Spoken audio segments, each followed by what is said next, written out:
Salut à tous, j'espère que vous allez bien. Alors, si c'est la première fois que tu me découvres, je te demanderai de t'abonner, d'activer la cloche des notifications, de liker, de partager massivement la vidéo, de nous laisser également des commentaires. Alors, si cela est fait, je te dis merci pour ton geste. Comme je le dis constamment dans mes partages, que Salomon dit qu'il n'y a rien de nouveau, ce qui a été, c'est ce qui est et c'est ce qui sera encore. Et que le physique est le reflet du non visible. Le Créateur, par son verbe, parle tantôt d'une manière, tantôt d'une autre, il en y prend point garde. Alors, toi qui m'écoutes aujourd'hui, si tu ne prenais pas garde autrefois, dès à présent, commence à prendre garde par rapport à ce que tes yeux peuvent voir, tes oreilles peuvent entendre, tes sens peuvent capter au travail de la nature. Analyse bien la situation, retiens ce qui est bon et ce qui est mauvais, bien entendu, et transmets-le à tes enfants afin qu'ils puissent sortir de l'ignorance. Parce qu'il y a une formule qui dit que l'homme, la femme, l'enfant, l'être, la créature, périt faute de connaissance. Donc, il est primordial pour nous de pouvoir fusionner avec le savoir afin d'avoir une meilleure visibilité des choses. Et encore, nos pères, nos mères, dans les temps d'autrefois, ont toujours eu à appuyer leur dire, pas des métaphores, des énigmes, des paraboles, des dictons, des proverbes, en utilisant les éléments de la faune et de la flore. Et ils ne peuvent pas aller au-delà, car la loi du Créateur le veut ainsi. Nous sommes tous contenus dans un globe, je dis bien, je pèse mes mots, personne ne peut sortir, ne peut y entrer. Alors, comme je le dis souvent dans mes vidéos, voilà, je reviens vers vous pour un décryptage, pour une analyse profonde, pour une exposition par rapport à une sortie de ce faux pasteur, ce faux prophète, ce faux homme de Dieu qui se nomme sur la toile Zoulassan de son vrai nom, Justin Dissaquet. Alors, il a fait une vidéo sur la coalition des démons religieux et des démons familiers. Voilà, vous savez que lui, son truc, c'est toujours les démons, du n'importe quoi. Alors, je vais l'exposer encore ici, au travers de ce partage, de cette vidéo, que ce monsieur, en fait, c'est un bandit. C'est un bandit de grand chemin, c'est un usurpateur d'identité, c'est un féman, c'est un voleur. Il est là pour voler, en fait, l'argent des fidèles qui n'ont pas le temps de lire. Est-ce que vous comprenez? Alors, dans cette vidéo-là, pour démontrer, en fait, c'est son sujet, que les démons, quand quelqu'un meurt, il rencontre les démons et tout. Moi, j'ai déjà démontré que ces choses-là, démons, tout ça, c'est du blablabla. C'est de la science-fiction, c'est un jeu de mots, tout simplement. Est-ce que vous comprenez? Alors, maintenant, dans sa démonstration, il est parti en fait sur un personnage pour démontrer ses dires, pour appuyer ses dires. Il est parti en fait sur un personnage qu'on appelle David, le roi David selon les Bibles classiques. Alors, j'ai toujours dit que les Bibles classiques, en fait, c'est un livre littéraire. C'est un livre littéraire, en fait. L'auteur, en fait, lorsqu'il écrit, en fait, il utilise en fait de la métaphore. Il utilise des énigmes, des paraboles. Il utilise en fait un langage soutenu, en fait, que ce soit pas facile pour le lecteur, en fait, de comprendre facilement la vision de l'auteur. Est-ce que vous comprenez? Alors, voilà pourquoi on va entrer dans une phase d'étude des textes, d'analyse. On va cerner, on va regrouper en fait les mots-clés, les mots soutenus, en fait, de trouver les définitions, et ça va nous permettre d'avoir une bonne compréhension en fait de l'auteur, de ce que l'auteur voulait dire. Alors, pour ça, on va aller en fait sur le personnage de David, parce que c'est le personnage poignant clé de son sujet, de sa vidéo. Donc, en parlant de ce personnage de Zoulassan, ce faux pasteur, ce bandit de grand chemin là. Donc, dans cette vidéo-là, on va utiliser en fait David. Et je vais vous montrer en fait la moralité de ce personnage de David. Si David était vraiment digne d'être, selon Justin Dissaquet, selon Zoulassan, de passer, ou alors de ne pas passer par le chemin de la vallée de l'ombre de la mort, selon les Bibles classiques, mais lui, il a écrit à sa façon. On va lire ce que lui, il a écrit. Parce que si lui passe par le chemin de l'ombre de la vallée de la mort, ben, il ne craindrait rien parce que les entités vont l'accompagner. On va donc voir. Vous allez voir la moralité en fait. Je vais exposer la moralité de ce personnage de roi David. Est-ce que vous comprenez? Je vais l'exposer. Alors, donc, on va écouter la vidéo. Premièrement, on va écouter un extrait de la vidéo de ce personnage de Justin Dissaquet. Vous allez entendre comment il parle du roi David, c'est ton nom, le roi David. Et moi, je vais entrer dans la phase de déconstruction pour vous montrer en fait la moralité de ce personnage. Bien que j'ai déjà eu à faire des vidéos par rapport à lui, c'est que lui, il a eu à faire. Je vais encore démontrer au travers que vraiment ce que je viens de dire, c'est pas de la blague. Je ne viens pas m'amuser ici au devant de vous. C'est pour vous démontrer avec des faits réels, selon des écrits réels. Donc, moi, j'ai rien écrit. Moi, j'analyse ce qu'ils ont écrit et je vous expose cela afin que vous-même puissiez en juger. Alors, avant d'écouter la vidéo, je remercie déjà toutes les personnes qui sont abonnées, qui continuent à s'abonner au travers de mes chaînes. et qui font des commentaires également, qui partagent également. Je vous dis merci pour ce travail. Ceux qui écoutent également, qui profitent également de mon analyse, je vous dis merci et de continuer ainsi. Alors, on va écouter ce personnage de Justin Dissaker. Vous allez écouter ce qu'il dit. Vous allez écouter. Vous allez écouter. Dans le Somme 23, on va aller dans le Somme 23, toujours dans la version authentique Bible, Canada Valais, sans erreur, pas de contradiction, pas de mensonge. Dans le Somme 23, à partir du verset 4, il est dit ici, par rapport à mon statut de roi, initié en chef consacré. Donc, Tondor, il parle par rapport à lui-même, par rapport à son expérience, par rapport à ce qu'il va voir et ce qu'il sait, et la révélation qu'il a reçue. Il ne parle pas pour tout le monde ici, mais il dit néanmoins, par rapport à mon statut de roi initié en chef consacré, virgule, je ne passerai point par la vallée obscure du mystérieux chemin de l'ombre de la mort. Il y a point ici. Il n'a pas dit ici que tous les hommes ne passeront pas ce chemin-là. Mais il dit par rapport à lui. Parce qu'il avait déjà une révélation, une vision, un témoignage qu'il ne passerait pas par là. Parce qu'il était devenu un initié.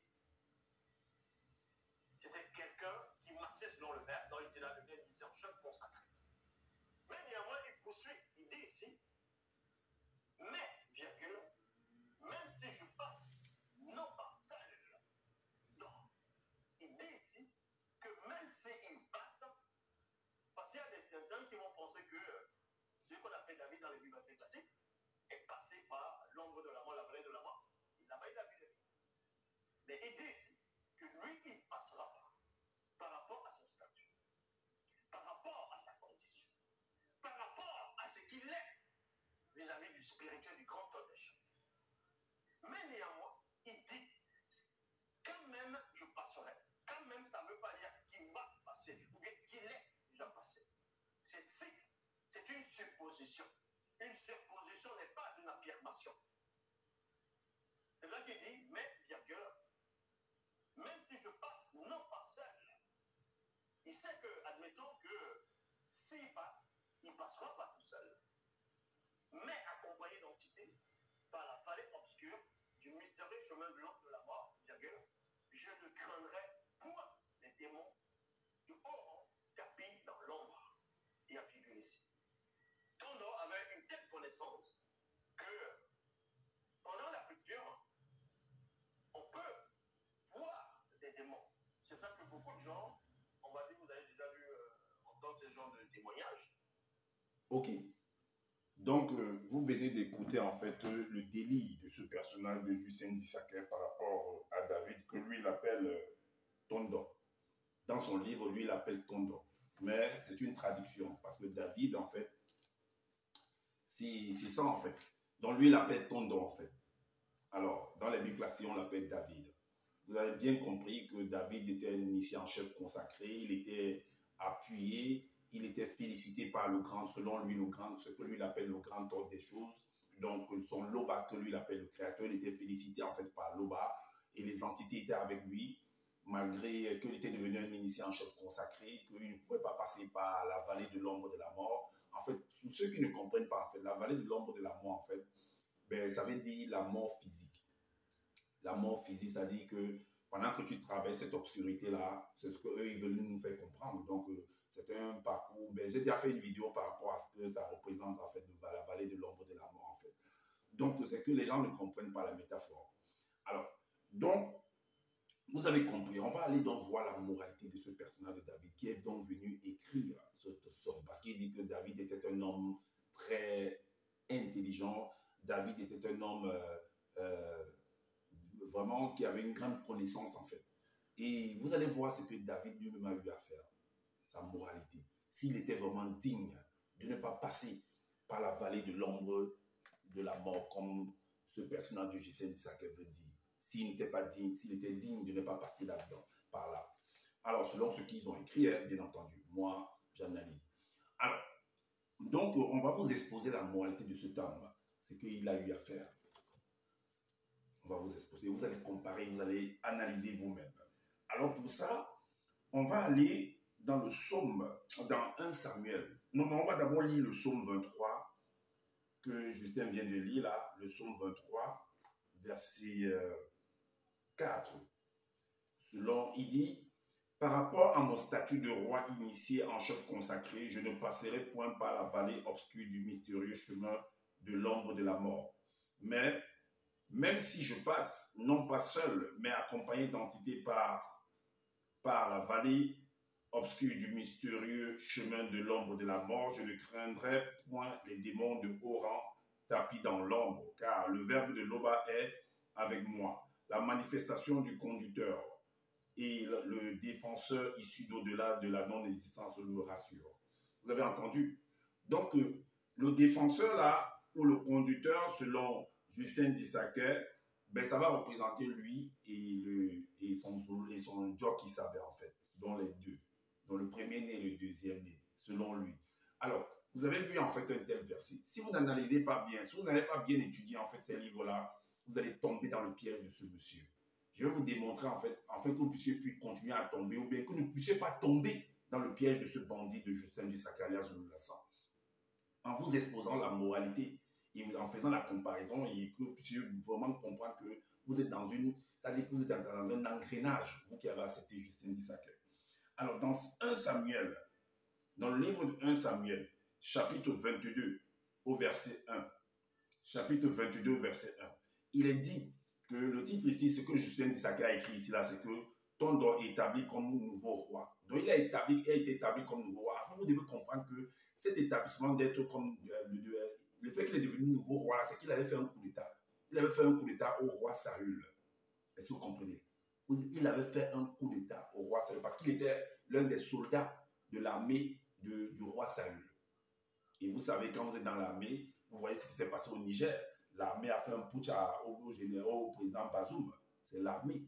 Donc, David également avait été recruté dans l'armée du royaume, du roi parce que Saül était le roi d'Israël. Ok, vous allez comprendre pourquoi. Alors, lisons néanmoins.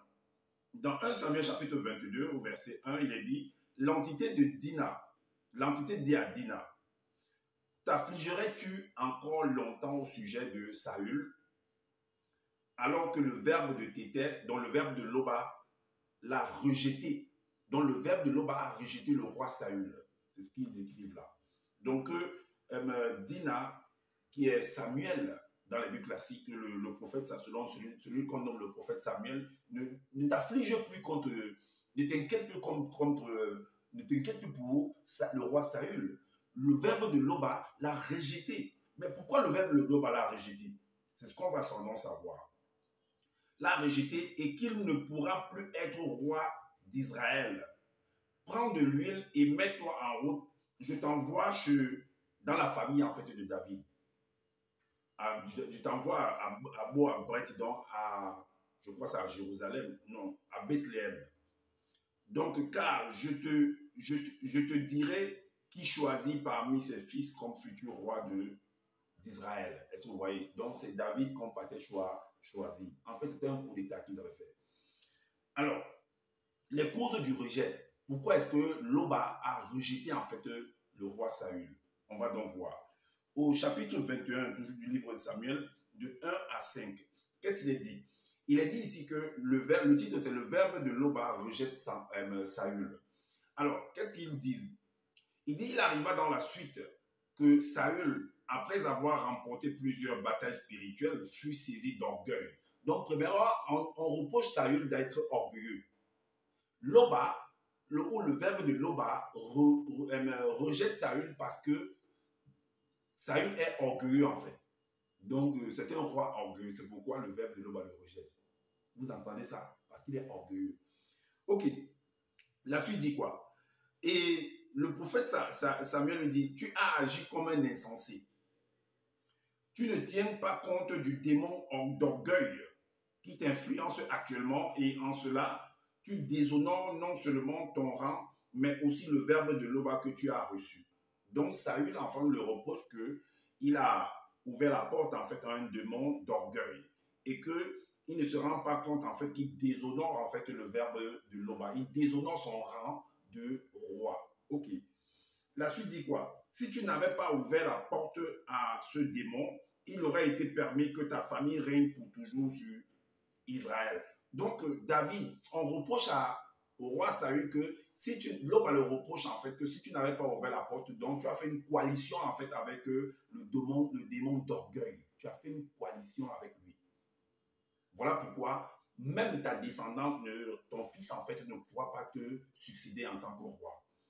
Alors, la suite dit quoi? La suite dit que dans 2 Samuel, on va dans 2 Samuel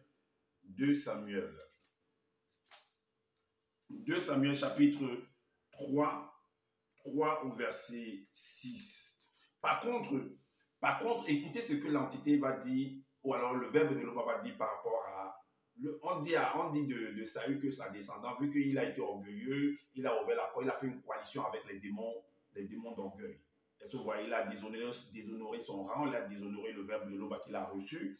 Et par contre, voilà pourquoi son descendance, comme on le rejette comme roi, son fils, dont sa descendance, ne pourra pas succéder également. Mais qu'en est-il de David? Alors, dans 2 Samuel chapitre 6, 2 Samuel chapitre 3 plutôt, chapitre 3 au verset 6, voici ce qui est dit par rapport à David. 3, 6. Il est dit que lorsque sera venu pour toi le moment de quitter le visible, l'un de tes propres enfants te succédera comme roi initié en chef consacré et j'établirai fermement son autorité. Par contre, à David, on lui dit que non, son fils va le succéder. Mais cependant, chez Saül, son fils ne doit pas le succéder. C'est ce que le verbe de Loba dit. C'est ce que Loba dit. Est-ce que vous comprenez? Parce qu'il a ouvert la porte, il a fait une coalition avec les démons d'orgueil. Il a déshonoré en fait le verbe de Loba. Il a déshonoré son rang. David, par contre, lui, son fils va le succéder. Vous voyez ce qui se passe? Analysez par vous-même. Analysez par vous-même. Donc, je vous apporte tous ces aspects-là que vous puissiez analyser. La suite dit quoi au verset 10? Le verset 10 dit que, cependant, je ne lui retirerai pas ma protection, comme je l'ai fait avec Saül, lorsque le verbe de Loba l'a rejeté et qu'il l'a remplacé par toi. Donc, on a rejeté Saül, le roi Saül, pour le remplacer par David. Il dit par contre, il précise, donc il mentionne, il l'expose, il n'a même pas peur, il ne cache même pas sa queue, mais je ne vais pas rejeter en fait ton fils. Je ne vais pas retirer ma protection comme j'ai retiré chez l'autre. Parce qu'il a juste été orgueilleux. Hein? Il a juste été orgueilleux. Est-ce que vous comprenez? Alors, on va maintenant pour vous montrer que David avait fait vraiment le putsch. Il avait fait vraiment un coup d'état à Saül. On vous montre, on va vous donner 2 éléments qui vous prouvent cela. On va vous montrer en fait, plusieurs éléments, en fait, 2 éléments bien sûr, ou plusieurs éléments de toute façon. Alors on va dans 1 Samuel, chapitre 20. 1 Samuel, chapitre 20, le verset 6. Il est dit, durant tout son règne, le roi Saül fit une guerre acharnée contre les non-initiés de Banamboa. C'est pourquoi, dès qu'il remarquait un homme non-initié, gracieux, courageux ou vigoureux, il l'enrôlait dans son armée pour le combat spirituel. Alors on va voir, vous allez voir comment il a enrôlé donc David dans son armée. Et c'est ce David-là, plus tard, qui va le remplacer, qui va prendre combat. Donc il va faire un putsch, un coup d'état. Parce que c'est ce qui s'est passé, c'est l'armée qui a renversé, que ce soit au Mali, que ce soit au Burkina, que ce soit au Niger actuellement. C'est l'armée. Alors, la suite dit quoi? Dans 1 Samuel chapitre 23, au verset 14, 23 au verset 14, il est dit que l'entité qui m'a protégé des griffes du lion et du chimpanzé saura aussi me protéger des attaques de ce sang mêlé issu de l'union interdite. Alors, vas-y donc, répondit Saül, et que l'entité soit avec toi. Donc l'entité, Saül l'a enrôlé, accepté qu'il entre dans la mer, en fait qu'il a combattre avec lui. Plus tard, c'est lui qui va venir le remplacer. Est-ce que vous comprenez? Alors, maintenant, dans 1 Samuel, chapitre 25, au verset 1, il est dit qu'il va le remplacer. Il va le remplacer jusqu'à prendre même une femme chez lui, parmi les filles il va prendre une femme, en fait, il va prendre la fille du roi Saül comme épouse. Donc, Nyong'i se dit dans le chapitre 25, 1 Samuel 25, verset 1, le roi Saül se dit, je ne veux plus me débarrasser moi-même de David. Ce sont les Banamboa qui s'en chargeront. Il s'adressa donc à Tondo et lui dit, voici ma fille, Winde Mene, je te la donnerai pour épouse si tu te montres vaillant à mon service. Si tu te montres vaillant à mon service. Donc, il était au service, en fait, du roi Saül. Il était au service du roi Saül. Voilà les trois éléments. On l'a enrôlé, il allait batailler, et plus tard, il est venu faire un coup d'état. Puisque c'est lui qui a remplacé Saül. Alors, David, on va donc entrer dans la vie sentimentale de David pour vous montrer qu'il a déshonoré. Donc, ce qu'on reproche en fait au roi Saül, qu'il a rejeté en fait le verbe de Loba, il a déshonoré son rang, il a fait des choses en fait, il a été orgueilleux en fait. C'est pourquoi on le retire la royauté pour donner à David. Qu'en est-il de David lui-même?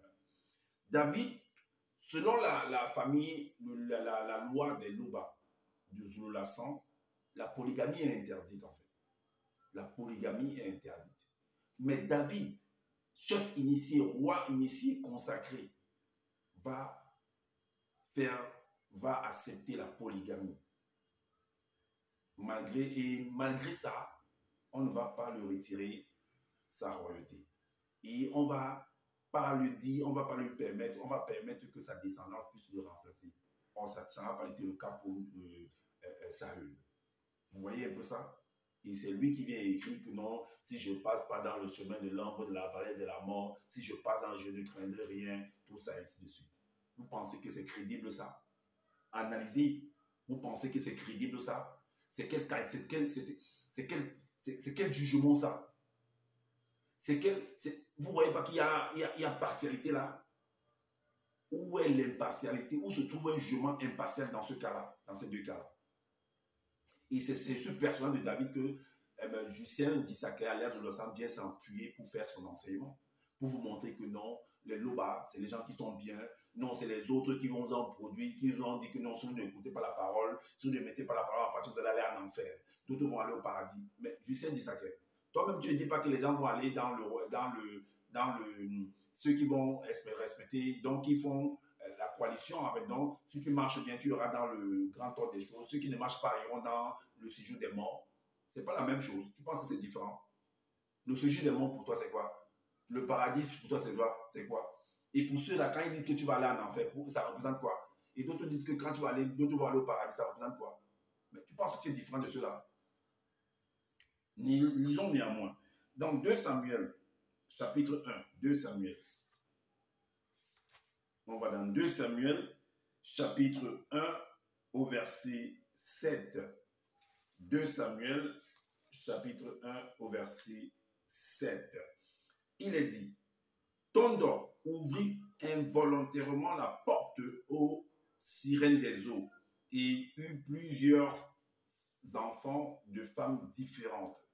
C'est la même chose qu'on a reproché à l'autre, qu'il a ouvert la porte en fait aux démons en fait. C'est ce que l'autre on vient de lui dire ici. Que ce soit volontairement ou involontairement, tu es responsable de ça. Que tu sois venu écrire involontairement, tu penses que quand tu vas dire involontairement, ça va arranger ce que tu vas venir dire. Tu es coupable. Mais lui, est-ce qu'on l'a reproché pour ça? Est-ce qu'on a dit qu'il ne sera, on le rejetait pour ça? Est-ce qu'on a dit que son fils ne sera pas son successeur pour ça, d'avoir ouvert la porte aux démons? Mais là, c'est d'avoir rejeté le verbe de Loba. Lui qui est initié en chef consacré. Pourquoi il peut faire ça? Et il prend plusieurs femmes. Pourquoi? Est-il dans l'obéissance de la loi? Dans 2 Samuel, chapitre 2, au verset 1, il est dit qu'à cette époque, David fut inspiré de nouveau par les sirènes des eaux. Après quoi, au verset 2 dit, après quoi, il épousa encore d'autres femmes de rang principal et de second rang. Il a épousé encore. Est-ce que vous comprenez? Voilà déjà une faute lourde. La désobéissance. Est-ce que vous voyez? La désobéissance à la parole. Et voilà pourquoi il est dit que quand tu désobéis comme ça, dans le livre toujours de 1 Samuel chapitre 21, il est dit que la révolte contre le verbe de l'Oba est un péché aussi grave et coupable que la sorcellerie et la magie. La désobéissance est un crime aussi grave que d'adorer les faux dieux et de faire des sacrifices d'animaux. Est-ce que vous comprenez? Donc, il est là dans la désobéissance, en fait. Il est là, en fait, dans la révolte, en fait, contre le verbe de l'Oba. Parce que selon ce qu'eux, ils ont, selon leur loi, en fait. On continue, en fait. David va danser, en fait, devant l'idole. Il va danser devant l'idole. Et la fille de Nyong, qui était sa femme, va le mépriser. Va le mépriser également. Et il va vouloir se vanter, il va répliquer en se vantant que lui n'est pas en fait, on va dire ça comme ça, un non-initié, selon ce que Justin a écrit. Donc quelqu'un de méprisable en fait. Allons lire. Dans 2 Samuel, dans 2 Samuel, chapitre 17. Dans 2 Samuel, chapitre 17, chapitre 2. 2 Samuel, chapitre 2, au verset 17. Voici ce qu'il va dire. Parce que l'arche de l'alliance, c'est une idole. Hein? C'est une idole, selon ce que Justin Isaac a écrit, vous allez comprendre. Comme l'arche de l'alliance entrait dans la cité de David, Windemene, qui est la fille de Saül, de l'ancien roi Saül, fille de Saül, regardait par la fenêtre et voyant le roi David sauter et danser. Elle fut à l'instant inspirée par, c'est ce qu'ils écrivent, en laissant inspirée par une sirène des eaux, puis le méprisa dans son cœur. Elle a méprisé son mari. Mais qu'est-ce que tu fais là? Comment tu peux te permettre de danser, toi, en tant que roi, tu danses devant la population comme ça? Mais respecte ton rang, en fait. C'est ce qu'elle est en train de se dire. Le verset, le chapitre 2, le verset 22 dit, Tondo s'en retourna pour bénir sa maison. Voilà quelqu'un qui prend plusieurs femmes, qui est dans le nord et dans la désobéissance, et il dit qu'il bénit. Tu bénis quoi? Lisons néanmoins. Tondo s'en retourna pour bénir sa maison. Et Windemene, la fille de Saül, du roi Saül, est sortie à sa rencontre. Elle dit, quel honneur! Elle va s'exclamer en fait en parlant, pour mépriser en fait son mari, pour dire que tu as fait du n'importe quoi. Pourtant, c'est cette fille-là qui a soutenu en fait David à un moment donné quand son papa était roi, hein, qui a caché David, qui n'a pas voulu révéler à son père que David était si. Donc, elle et son frère, ils l'ont caché, ils l'ont soutenu en fait. Alors, quel honneur aujourd'hui pour le roi d'Israël de s'être découvert aux yeux de tous, comme se découvrirait un homme non initié. Donc, elle a considéré son mari comme un homme non initié, comme un vulgaire, comme un homme vulgaire en fait. Un roi qui s'est rabaissé en fait.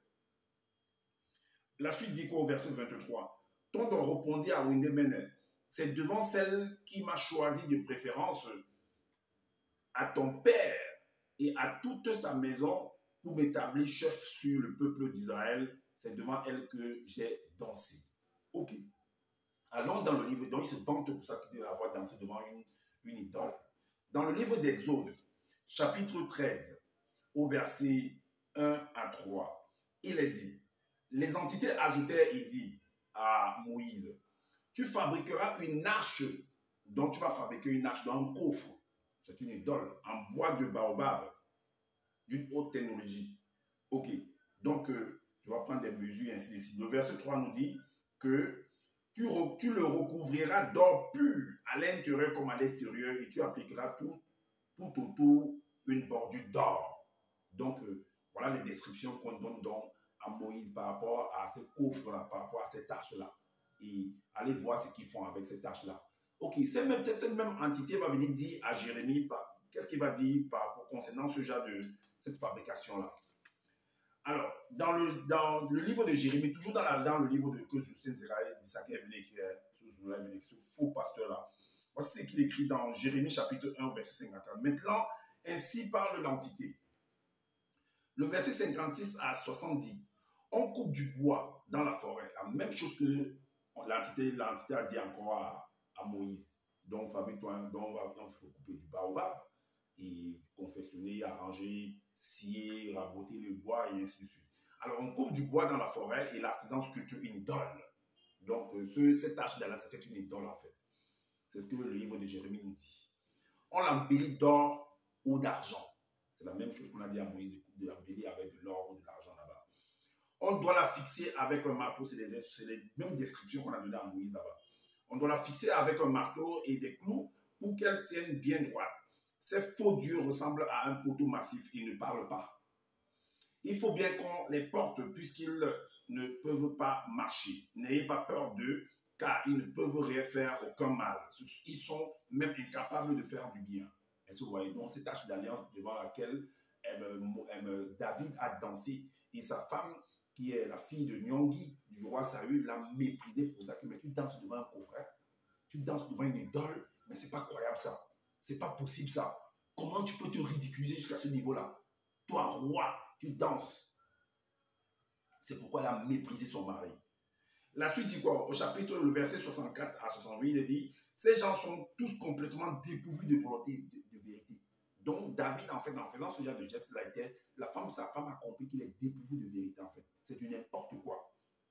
Et c'est sur ce personnage-là que Justin Dissakalias de Lassan est parti s'appuyer pour pouvoir venir faire sa vidéo. Analysez, réfléchissez. Cet homme, c'est un bandit. Réveillez-vous. Leurs faux dieux ne peuvent rien leur apprendre. Ils sont en bois. Et l'arche était en bois. Un artisan les fabrique, un fondeur de métaux les décore avec des feuilles d'argent, puis on les habille avec du beau tissu rouge ou violet. Ce sont des produits fabriqués par des artistes. Pur et simple. Et rien d'autre. Vous avez compris par vous-même. Alors, David va voler la femme de son compatriote. David va voler la femme de son compatriote. Mais malgré ça, il ne sera pas rejeté comme roi. Malgré ça, son fils va le succéder. Or, par contre, sur Saül, on l'a rejeté parce qu'il a été orgueilleux. On l'a rejeté, soi-disant qu'il a fait une coalition avec les démons religieux, familiers, et ainsi de suite.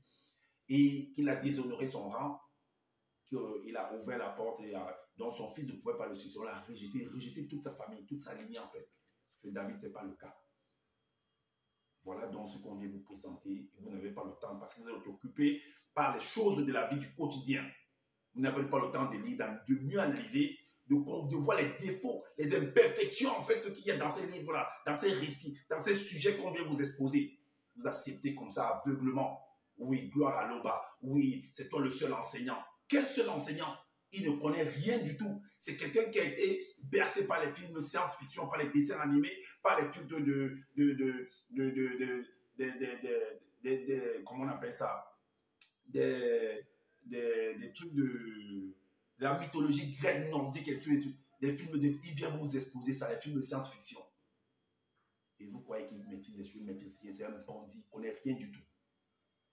Depuis qu'il fait ces choses-là, il se met dans ses caméras, il prêche. Il a déjà fait quoi? Il a réalisé quoi? Il t'a guéri, il t'a soigné. Tu es tombé malade, il est venu te le remettre à la maison. Il est venu te le remettre à la maison. Tu es devenu aveugle, il t'a fait voir. Il a marché sur l'eau. Il reste dans sa chambre, il met la caméra, il parle. C'est ça, il s'arrête là. Tu l'as vu en route aller prêcher. Tu l'as vu aller me faire marcher les boiteux. Selon ce qui est écrit que son grand frère fait marcher les boiteux. Mais Jésus-Christ a fait marcher, que lui la paix pour demander, qu'il a fait marcher, il a fait voir les aveugles, qu'il a ressuscité Lazare. Tu l'as vu ressusciter quelqu'un? Tu l'as vu faire ça un jour? Continuez à le suivre. Alors, David va voler en fait la femme de son compatriote. Et qu'est-ce que Zola a écrit dans Lévitique? Qu'est-ce qu'il a écrit dans le livre de Lévitique? Lévitique chapitre 15 au verset 3. Voici ce que Zola a écrit selon leur loi. Il a dit que si un homme commet l'adultère avec la femme d'un de ses compatriotes, les deux coupables sont possédés par les démons satyres et les sirènes des eaux. Et qu'est-ce qu'on doit faire d'eux? On doit les tuer, selon la loi, même les Bibles, ça le dit. Alors, revenons dans le livre de Samuel, vous allez voir comment il a volé la femme de son compatriote. Vous allez voir. Dans 2 Samuel chapitre 6, au verset 2, il est dit que un soir, pendant la pleine lune, le roi David se leva de sa couche et comme il se promenait sur la terrasse de sa maison royale, il aperçut de là une très belle femme noire qui se baignait dans la rivière. Le roi David voyait très bien cette femme grâce à la lune, grâce à la clarté de la lune. Grâce à la clarté de la lune. Alors, non, le verset 4 nous dit, le verset 4 nous dit que aussitôt apparu auprès de lui, aussitôt apparu auprès du roi David, les sirènes des eaux. Il a fait la coalition avec les sirènes des eaux. Et qu'est-ce que ça va produire? Le verset 5 nous dit que ton ne vit point ces sirènes des eaux, mais celle-ci l'envoûtait. Donc, lui, en tant que roi initié en chef consacré, quelqu'un que, selon les récits, que quand le roi Saül était malade, était possédé selon ce qu'ils ont écrit, mais David venait chasser les démons là. Mais lui, par contre, lui, il va être possédé, il n'arrive pas à chasser. Et il n'est pas rejeté par le peuple de Loba. Sa descendance n'est plus non plus rejetée également pour le suicider. Ouais, par contre, Nyong, lui, sa descendance est rejetée. Ok. Maintenant, on va continuer au niveau 13. Le verset 13, il dit, qu'est-ce qu'il va faire de cette femme-là? Alors, plus tard, le roi David coucha avec Sommelé, c'était la femme de Uri. À cause de l'influence, donc c'est à cause de l'influence, c'est pas à cause de lui-même, mais c'est à cause, on rejette la faute en fait aux sirènes des eaux. C'est ce que, en fait, c'est le même truc que ce que Zola a écrit par rapport à Caïn. Lui, il l'appelle Pongisset. Caïn, en fait, lorsqu'il a tué son frère Abel, il a rejeté la faute, en fait, sur l'entité, selon ce que Justin Serre a écrit. L'entité l'a dit que non. En fait, tu es responsable, en fait, de ton acte. Tu es le seul responsable de ton acte. Parce que tu avais le pouvoir de rejeter, de repousser, en fait, l'influence extérieure. Parce que je t'ai donné ce pouvoir-là. Le verbe de Loba t'a donné ce pouvoir de pouvoir repousser l'influence extérieure. Parce qu'il y a ce qu'on appelle le libre arbitre. C'est ce qu'ils ont dit, qui est le libre arbitre. Donc, Caïn va se plaindre que, donc tu me voyais agir. Tu voyais comment j'étais en train de cogiter, je pensais. Mais tu n'as rien fait en fait. Tu n'es pas venu m'aider. L'entité lui répond que, mais à quoi te sert ton libre arbitre? Tu as été leurré. Tu as été entraîné par ta propre volonté également. Est-ce que vous comprenez? Donc, David est responsable de cet acte-là. Mais il n'a pas été rejeté par le verbe du Loba en tant que roi. Pourquoi? Sa descendance n'a pas été rejetée pour le succéder. Pourquoi? Pourquoi pour Saül, il est rejeté et sa descendance est rejetée? Pourquoi? Alors, le verset 13, on a lu, la suite dit, on va dans le psaume, puisqu'on dit qu'il a été, il a fait une coalition avec les sirènes des eaux, et ainsi de suite. Il a fait une coalition avec les sirènes des eaux. On va donc voir ce que la protection de l'eau a dit par rapport aux sirènes des eaux, aux influences des sirènes des eaux, selon ce que Justin a écrit. Il est écrit dans Psaume 91 au verset 5. Tu ne crains, et c'est toujours, on dit que c'est David qui a écrit. Mais moi, il vous dit que c'est un auteur, quelconque, un particulier qui a écrit en fait ce récit-là, par rapport aux faits de société. Tu ne crains bon, si on a un mec, si on va dans le sens que c'est David qui a écrit, mais ce David l'avait écrit, tout ça, lui-même n'est pas protégé par ça. Alors, il est dit au verset 5, nous sommes 91, tu ne craindras ni les terreurs des démons vampires de la nuit, ni les démons de l'épidémie qui volent le jour. Alors, vu que c'était la nuit que David s'est réveillé de son sommeil et a vu la femme, on dit qu'il a été envoûté par les sirènes des eaux. David, pourquoi tu n'as pas craint? Pourquoi tu n'as pas été protégé par le verbe de Loba? Le verset 6 nous dit, ni les démons qui marchent dans les ténèbres du sommeil, ni les démons de la contagion qui frappe en pleine midi. Tu ne dois pas craindre en fait ça. Mais qu'est-ce qui s'est passé avec toi, David? Comment ils ont réussi à te faire tomber, à te faire plier? Toi, le roi initié en chef consacré. Pourquoi? Comment? Le verbe de Loba était où? L'aube a été où? Les entités qui sont en charge de te protéger, tes anges, ils étaient où? Pour que tu n'ailles pas voler la femme de ton compatriote et l'ancienneté. Au point où même, de fait, à cause de ça, son mari est mort. Uriel est mort à cause de ça. Donc tu es responsable de cette faute-là. Mais tu n'as pas été rejeté. Pourquoi? La suite dit au verset 12. Ils te porteront, le verset 12, c'est que ils te porteront spirituellement de peur que ton pied, les entités, ceux qui ont assuré ta protection, ils te porteront spirituellement de peur que ton pied ne heurte contre une pierre. Donc, la pierre là va représenter les démons religieux qu'ils ont essayé, ce qu'il a écrit, ou les démons familiers, ou les sirènes des eaux. Mais, David, pourquoi ça n'a pas été le cas pour toi? Pourquoi ça n'a pas été le cas pour Saül également? Pourquoi? Analyser. Le verset 11 nous dit, car les puissants veilleurs issus d'au-delà du non visible te garderont dans toutes tes voies selon le verbe. Vu que dans la vidéo, dans l'extrait que j'ai montré, vous a dit que David en fait était accompagné des entités du grand ordre des choses. C'était un initié archef consacré. Il avait une grande connaissance. Pourquoi tous ces veilleurs-là qui devaient assurer sa protection étaient où? Ils étaient où? Pour qu'ils ne puissent pas être influencés. Pour que, à cause de ça, on ne l'a pas rejeté néanmoins. On n'a pas rejeté sa famille. Saül, le roi Saül, on a rejeté sa famille. Parce qu'il a été orgueilleux. Parce qu'il a fait une coalition. Mais David a fait la même chose. Voilà les faits que moi je viens vous exposer. Parce que c'est sur ça que Zoula, c'est sur ce personnage que Zoula s'est appuyé. Il fallait que je vienne vous montrer sa moralité, en fait, la personnalité de ce personnage de Justin de Zoula, de David. Et là, ça vous amène à comprendre également la personnalité de Justin Issachar, ce faux pasteur, ce bandit de grand chemin qui est venu sur les réseaux en disant qu'il est le deuxième de la création, qu'il a assisté à la création de l'humanité. Et que son grand frère, c'est Jésus-Christ, que lui, il appelle comme le mendiant qui s'appelle Boudoumanet. Des bandits comme ça. Parce qu'il veut poncer l'argent des pauvres citoyens qui n'ont pas le temps de lire. Et moi, je suis là pour t'exposer. Tu as fait des vidéos, tu as fait des vidéos où je n'ai pas répondu à ça. C'est du n'importe quoi. Quand je vois tes vidéos, je rigole. Je dis, mais ces gens-là n'arrivent pas à comprendre. Bon, je ne sais pas. Mais lisez, vous allez comprendre en fait. Et prenez le temps de lire. Analysez ce que ce monsieur dit. Vous allez comprendre qu'il est en train de vous tourner. Il est en train de vous rouler dans la farine. C'est un boulanger. Alors, comme moi je le dis constamment dans la fin de mes que je n'ai pas la science infuse. Si vous trouvez qu'il y a des manquements par rapport à ce que je viens de dire, dites-nous en commentaire. Sinon, faites des vidéos pour pouvoir éclairer les uns les autres. Également, abonnez-vous à ma chaîne pour me soutenir. Activez la cloche des notifications pour être averti des prochaines vidéos également.